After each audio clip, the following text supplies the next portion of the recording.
നമ്മുടെ വണ്ണം കുറയ്ക്കാനായിട്ട് അത്ഭുതകരമായിട്ടുള്ള കഴിവുണ്ട്.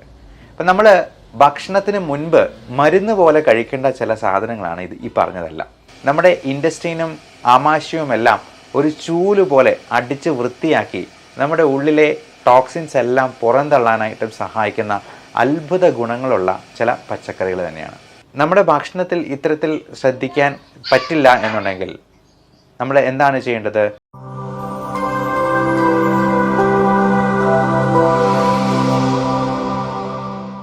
വണ്ണം കുറയ്ക്കാനും പ്രമേഹം നിയന്ത്രണത്തിൽ വരുത്താനും നമ്മുടെ ആൻറ്റി ഓക്സിഡൻറ്റ് പ്രോപ്പർട്ടീസ് നിയന്ത്രിക്കുന്നത് വഴി നമ്മുടെ സ്ട്രെസ് ലെവൽ കുറയ്ക്കാനും ഫ്രീ റാഡിക്കൽസിൻ്റെ അളവ് കൺട്രോളിൽ നിർത്താനും ഉപകരിക്കുന്ന ചില ഭക്ഷണ സാധനങ്ങളാണ് ഇന്ന് പരിചയപ്പെടുന്നത്. അത് പച്ചക്കറികൾ മാത്രമാണ്. വെജിറ്റേറിയൻസ് ആയിട്ടുള്ള എല്ലാവർക്കും പരീക്ഷിക്കാവുന്ന സംഗതിയാണ്. അപ്പം ഇതിൽ ഏറ്റവും പ്രധാനമായിട്ടും പറയാനുള്ളത് നമ്മുടെ കുക്കുംബർ തന്നെയാണ്. കുക്കുംബർ എന്നാൽ കക്കിരിക്ക, എല്ലാവർക്കും അറിയാവുന്ന സാധനം തന്നെയാണ്. കുക്കുംബറിന് നമ്മുടെ വണ്ണം കുറയ്ക്കാനായിട്ട് അത്ഭുതകരമായിട്ടുള്ള കഴിവുണ്ട്. അപ്പം നമ്മൾ ഭക്ഷണത്തിന് മുൻപ് മരുന്ന് പോലെ കഴിക്കേണ്ട ചില സാധനങ്ങളാണ് ഈ പറഞ്ഞതെല്ലാം. അതായത് കുക്കുംബർ, 2 പാവയ്ക്ക പോലുള്ള സാധനങ്ങൾ, 3 കോവയ്ക്ക പോലുള്ള സാധനങ്ങൾ, ഗാർഡ് വിഭാഗത്തിൽപ്പെടുന്ന സ്നേക്ക് ഗാർഡ് ആണെങ്കിലും ബിറ്റർ ഗാർഡ് ആണെന്നുണ്ടെങ്കിലും എല്ലാം നമ്മുടെ വണ്ണം കുറയ്ക്കാനും ഷുഗർ ലെവൽ കുറയ്ക്കാനായിട്ടും ഗ്ലൈസിമിക് ഇൻഡെക്സ് കുറഞ്ഞു നിൽക്കുന്നത് കൊണ്ട് നമ്മുടെ ഷുഗർ നല്ല കൺട്രോളിലാക്കാനും ഏറ്റവും പ്രധാനം നമ്മുടെ ഇൻഡസ്ട്രീനും ആമാശയവുമെല്ലാം ഒരു ചൂല് പോലെ അടിച്ച് വൃത്തിയാക്കി നമ്മുടെ ഉള്ളിലെ ടോക്സിൻസ് എല്ലാം പുറന്തള്ളാനായിട്ടും സഹായിക്കുന്ന അത്ഭുത ഗുണങ്ങളുള്ള ചില പച്ചക്കറികൾ തന്നെയാണ്. അതേപോലെ നല്ല ബ്രൈറ്റ് കളറുള്ള ടൊമാറ്റോ, ബീട്രൂട്ട് തുടങ്ങിയ സാധനങ്ങളും മാതള നാരങ്ങ പോലുള്ള സാധനങ്ങളും അധികം മധുരമില്ലാത്ത പഴങ്ങളുമൊക്കെ നമുക്ക് ഇത്തരത്തിൽ നമ്മുടെ വണ്ണം കുറയ്ക്കാനും സഹായിക്കുന്ന ഒന്നാണ്. പലപ്പോഴും ഇത് നമുക്ക് ഭക്ഷണത്തിൻ്റെ കൂടെ കഴിക്കാനൊക്കെ അതിന് വലിയ ടേസ്റ്റൊന്നും ഇല്ലാത്തത് കൊണ്ട്, പാവയ്ക്കൊക്കെ ആണെങ്കിൽ കയ്പും കൂടി ഉണ്ട്, അതുകൊണ്ട് കുട്ടികൾക്കും മുതിർന്നവർക്കും തന്നെയും ഇതൊക്കെ കഴിക്കാൻ ഭയങ്കര മടിയാണ്. അപ്പോൾ ഇങ്ങനെയുള്ള ആളുകൾക്ക് എന്ത് ചെയ്യാൻ പറ്റും? നമ്മൾ ആദ്യം പറഞ്ഞ പോലെ മരുന്ന് പോലെ കഴിക്കേണ്ട സാധനമാണ്. ഈ മരുന്ന് നമുക്ക് ഇഷ്ടമുണ്ടായിട്ട് കഴിക്കുന്നതല്ല, ഗുളികയെല്ലാം നമ്മൾ വിഴുങ്ങിക്കളയാണ് ചെയ്യുന്നത്. ഇതേപോലെ ഈ ഫൈബർ കണ്ടൻറ്റ് കൂട്ടുന്ന തരത്തിലുള്ള മരുന്നുകൾ പോലും ഇന്ന് മോഡേൺ മെഡിക്കൽ സയൻസിൽ തന്നെ അവൈലബിൾ ആണ്. ആൽഫ സൈക്ലോഡെക്സ്ട്രിൻ എന്ന് പറയുന്ന ഒരു മോളിക്യൂളുണ്ട്. അതേപോലെ ഈ ജിൻസങ് സീഡ് എക്സ്ട്രാക്ട്, ഗ്ലൂട്ടങ് എക്സ്ട്രാക്ട് തുടങ്ങിയ മരുന്നുകൾ അടങ്ങിയിട്ടുള്ള മോഡേൺ മെഡിസിനിൽ തന്നെ ടാബ്ലറ്റ്സ് ഫോമിൽ ഇത് അവൈലബിൾ ആകുന്നതാണ്. ഭക്ഷണത്തിന് മുമ്പ് നമുക്ക് വെള്ളത്തിൽ അലിയിച്ചു ചേർത്ത് കുടിക്കാവുന്ന രീതിയിലുള്ള പൗഡറായിട്ട് സാഷെ ഫോമിലുണ്ട്. അതേപോലെ നമുക്ക് എഫർവെസൻ ടാബ്ലറ്റ് ആയിട്ടുള്ളതുണ്ട്, ഇട്ട് കഴിഞ്ഞാൽ അലിഞ്ഞു ചേർന്നിട്ട് അത് കുടിക്കാവുന്നത്. അപ്പോൾ ഇതിനോടൊപ്പം നമ്മളൊരു 3 ഗ്ലാസ് വെള്ളം കൂടെ കുടിക്കുക. ഒരു ഗുളികയും ഇതുപോലെ തന്നെ ഈ ഫൈബർ കണ്ടൻറ്റ് കൂട്ടുന്ന നമ്മുടെ ഈ ഇൻഡസ്ട്രീനെ എല്ലാം ഒരു ചൂല് പോലെ അടിച്ച് വൃത്തിയാക്കുന്ന തരത്തിലുള്ള ഫൈബർ കണ്ടൻറ്റ് കൂട്ടുന്ന രീതിയിൽ ടാബ്ലറ്റ് ഫോമിലുണ്ട്. നമുക്ക് പലപ്പോഴും ഈ പച്ചക്കറികളൊക്കെ വാങ്ങിച്ച് ഉണ്ടാക്കി അതെല്ലാം ക്ലീൻ ചെയ്ത് കറി വെച്ച് ഉപയോഗിക്കുക എന്ന് പറയുന്നത് പലർക്കും പ്രാക്ടിക്കൽ ആകാതെ പോകും. നമ്മുടെ ബിസി ഷെഡ്യൂളിൽ അത് പലപ്പോഴും നടക്കാതെ വരും. ഫലം എന്താണ്? നമ്മൾ ഈ ചോറ് തന്നെ കഴിച്ച് വിശപ്പെടുക്കാൻ ശ്രമിക്കും. അത് നമ്മുടെ വണ്ണം വീണ്ടും വീണ്ടും കൂട്ടാനായിട്ടും ഇടയാക്കും. ഇനി നമ്മുടെ ഭക്ഷണത്തിൽ ഇത്തരത്തിൽ ശ്രദ്ധിക്കാൻ പറ്റില്ല എന്നുണ്ടെങ്കിൽ നമ്മൾ എന്താണ് ചെയ്യേണ്ടത്? നമുക്ക് ഇതിന് പ്രത്യേകമായിട്ട് ഒരു ശ്രദ്ധ കൊടുക്കാൻ നമുക്കൊരു പേഴ്സണൽ ഡയറ്റീഷ്യൻ്റെ ഹെൽപ്പ് സ്വീകരിക്കാം. അതേപോലെ നിങ്ങളുടെ ഡോക്ടറോട് ചോദിച്ച് അതിന് ആവശ്യമായിട്ടുള്ള നിങ്ങളുടെ ഈ ഡയബറ്റീസ്, കൊളസ്ട്രോൾ, അതുപോലെ ഹൈപ്പർ ടെൻഷൻ തുടങ്ങിയ പാരാമീറ്റേഴ്സ് എല്ലാം റൊട്ടീനായിട്ട് ഒരു 3 മാസം കൂടുമ്പോഴെങ്കിലും ഒന്ന് ചെക്ക് ചെയ്ത് അത്യാവശ്യം വേണ്ട ഇൻവെസ്റ്റിഗേഷൻസ് ചെയ്ത് അതിന് വേണ്ട മരുന്നുകളിൽ അത്യാവശ്യം അഡ്ജസ്റ്റ്മെൻറ്റ് നടത്തേണ്ട ആവശ്യകത ഉണ്ട്. അത് നമ്മുടെ ബിസി ഷെഡ്യൂളിൽ നമ്മൾ ജോലിയേക്കാൾ കൂടുതൽ ഇമ്പോർട്ടൻസ് കൊടുക്കേണ്ടത്. ഇപ്പോൾ പലപ്പോഴും മധ്യവയസ്സ് പിന്നിടുന്നതോടുകൂടി നമുക്കെല്ലാം ഈ പറഞ്ഞ മെറ്റബോളിക് സിൻഡ്രോമിൽ ഏതെങ്കിലുമൊക്കെ ഒന്ന് പിടികൂടാനായിട്ടുള്ള സാധ്യതയുണ്ട്. അപ്പം ഇത്തരത്തിലുള്ള കാര്യങ്ങൾക്ക് വേണ്ടി നമ്മുടെ ഒരു പേഴ്സണൽ ഡയറ്റീഷ്യനെ നമുക്ക് സ്വീകരിക്കാനായിട്ട് ഞങ്ങൾ ഇവിടെ ഒരു സൗകര്യം ഒരുക്കി തരുന്നുണ്ട്. താഴെ കാണുന്ന വാട്സപ്പ് നമ്പറിൽ നിങ്ങൾക്ക് കോൺടാക്റ്റ് ചെയ്യാവുന്നതാണ്. വണ്ണം കുറയ്ക്കാൻ ആഗ്രഹിക്കുന്നവർക്ക് അപ്പം അത് നമ്മൾ രജിസ്ട്രേഷൻ ഫീസ് 1000 രൂപയാണ്.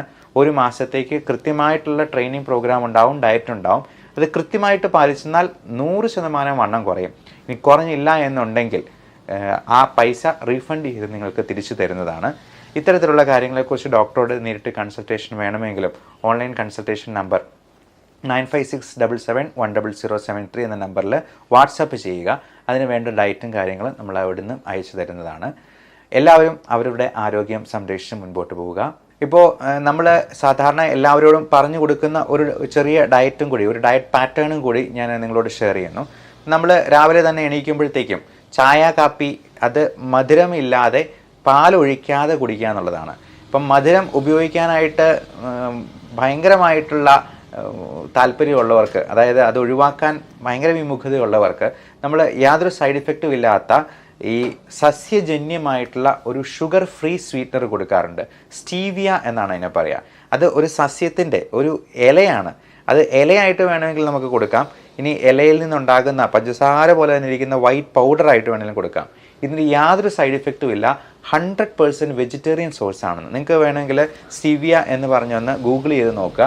അതിൻ്റെ ഇമേജസ്, ആ സസ്യത്തിൻ്റെ ഇലയുടെ ഇമേജസ് പോലും നിങ്ങൾക്ക് കിട്ടുന്നതാണ്. അപ്പം ഇത് മധുരത്തെ നല്ല മധുരം കൊടുക്കും, പഞ്ചസാരയേക്കാൾ നല്ല മധുരം കൊടുക്കുന്ന ഒരു സംഗതി ആയതുകൊണ്ട് ഇതിന് യാതൊരു സൈഡ് ഇഫക്റ്റും ഇല്ല എന്നുള്ളതാണ് ഇതിൻ്റെ പ്രത്യേകത.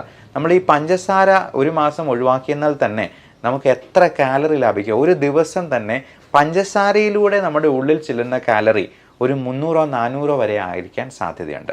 അപ്പോൾ ഈ ഓണം കഴിഞ്ഞതോടുകൂടി പായസമൊക്കെ കുടിച്ച് തന്നെ നമ്മുടെ 4-5 കിലോ കൂടിയിരിക്കാൻ സാധ്യതയുണ്ട്. അപ്പോൾ മധുരമില്ലാത്ത ഒരു ചായ അല്ലെങ്കിൽ കാപ്പി അത് ഒരു ഗ്ലാസ് നമുക്ക് കുടിക്കാവുന്നതാണ്. പാല് ഉപയോഗിക്കരുത് എന്ന് പ്രത്യേകം ഓർമ്മിപ്പിക്കുന്നു.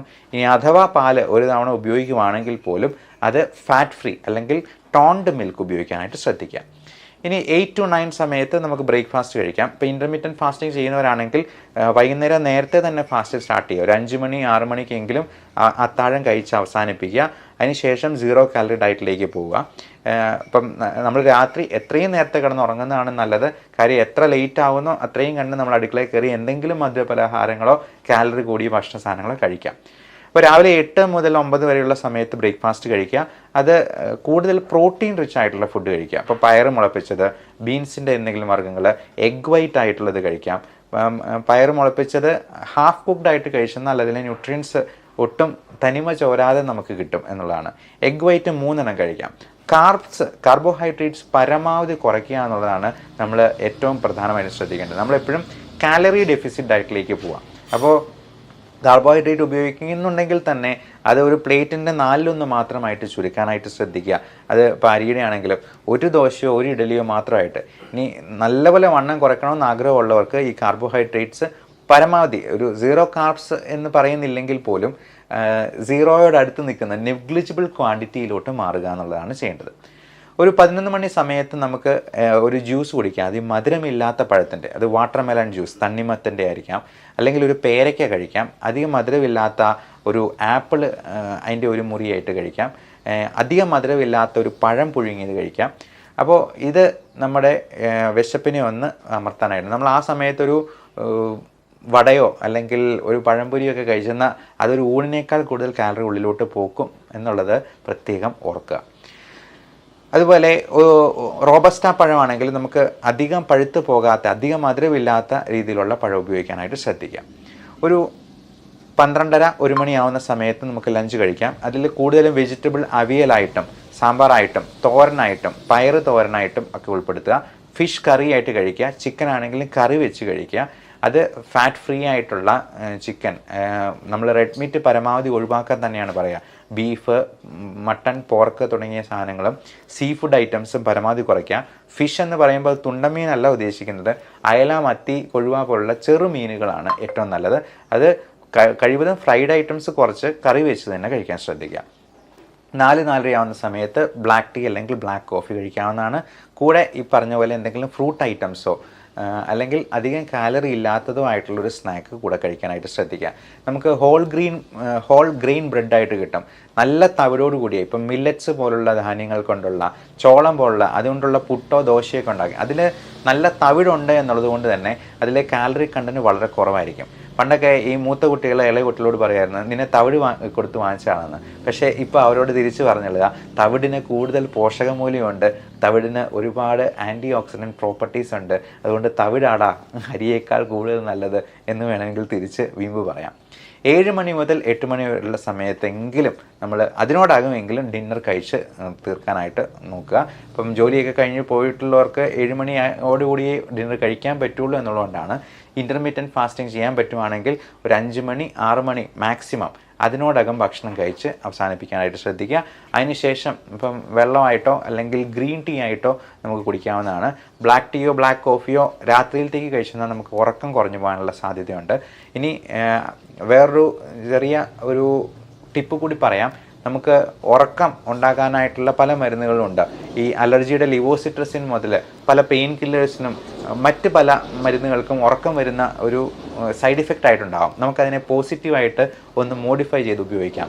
കാരണം നമുക്ക് ഈ മരുന്നുകളെ ഒരു 5 മണി 6 മണി സമയത്ത് കഴിച്ച് കഴിഞ്ഞാൽ ഒരു 8 മണി 9 മണി ആകുമ്പോഴത്തേക്കും നമുക്ക് നല്ല ഉറക്കം വരും. അപ്പം നേരത്തെ കിടന്നുറങ്ങിയെന്നാൽ നല്ല ഉറക്കം കിട്ടിയെന്നാൽ നമ്മുടെ വണ്ണം കുറയ്ക്കാനായിട്ടും സ്ട്രെസ് ലെവൽ കുറയ്ക്കാനായിട്ടും സഹായിക്കും എന്നും കൂടി ഒരു ടിപ്പായിട്ട് പറഞ്ഞുകൊള്ളുന്നു.